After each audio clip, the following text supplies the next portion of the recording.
عباسی دور خلافت تھا۔ بغداد اپنی شان و شوکت کے عروج پر تھا۔ خلیفہ ہارون الرشید اپنی دیانت، عدل اور علم دوستی کے سبب مشہور تھے۔ انہی کے محل میں ایک نہایت نیک دل، باحیا اور سخی خاتون تھیں، ملکہ زبیدہ، جو دربار کی عظمت سے زیادہ اللہ کی رضا اور خدا کی خدمت کی آرزو رکھتی تھی۔ ہر سال جب قافلے بغداد سے حج کے لیے روانہ ہوتے تو زبیدہ بیگم ان کے احوال معلوم کرتی، ان کی خدمت کے لیے کھانے، کپڑے اور سواریوں کا انتظام کرتی۔ ایک سال جب حاجیوں کا قافلہ واپس آیا تو خبر ملی کہ راستے میں کئی لوگ پانی کی کمی سے ہلاک ہو گئے۔ یہ سن کر ملکہ زبیدہ کا دل تڑپ اٹھا، آنکھوں سے آنسو بہنے لگے۔ اس نے کہا، افسوس، اللہ کے گھر کے مہمان پیاسے مر گئے اور زبیدہ بغداد کے محل میں ٹھنڈا پانی پیتی رہی۔ نہیں، جب تک میرے بس میں ہے کوئی حاجی پیاسا نہیں مرے گا۔ اسی لمحے انہوں نے عزم کیا کہ مکہ مکرمہ تک پانی پہنچانے کے لیے نہر کھدوائیں گی۔ ملکہ نے اپنے ماہر انجینئروں اور کاریگروں کو جمع کیا، کہا، مجھے وہ نہر چاہیے جو پہاڑوں کے سینے چیر دے مگر اللہ کے مہمانوں کو پانی پہنچا دے۔ ماہرین نے عرض کیا، بی بی، راستہ لمبا ہے، ریت کے طوفان آتے ہیں، پہاڑ ہیں، کھائی ہیں، پتھر ہیں، یہ کام ممکن نہیں۔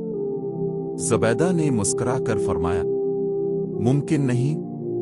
اگر اللہ کے نام پر کام ہو تو کچھ بھی ناممکن نہیں۔ تم کھودو، میں خرچ دوں گی۔ یوں نہر زبیدہ کی کھدائی شروع ہوئی۔ کہیں پہاڑ تراشے گئے، کہیں نالے جوڑے گئے، کہیں تالاب اور کنویں بنائے گئے۔ مزدوروں کے لیے کھانا، آرام اور اجرت کا انتظام بھی ملکہ کے حکم سے ہوتا۔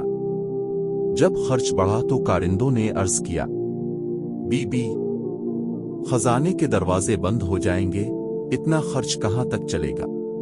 زبیدہ نے کمال ایمان سے جواب دیا، میں نے یہ نہر اللہ کے گھر کے مہمانوں کے لیے کھدوانی ہے۔ اگر میرا ایک ایک درہم بھی اس میں چلا جائے تو مجھے پرواہ نہیں۔ اللہ کا خزانہ کبھی خالی نہیں ہوتا۔ سالوں کی محنت کے بعد وہ عظیم نہر مکمل ہوئی۔ مکہ اور عرفات کے بیابانوں میں پانی بہنے لگا۔ حاجی حیران رہ گئے۔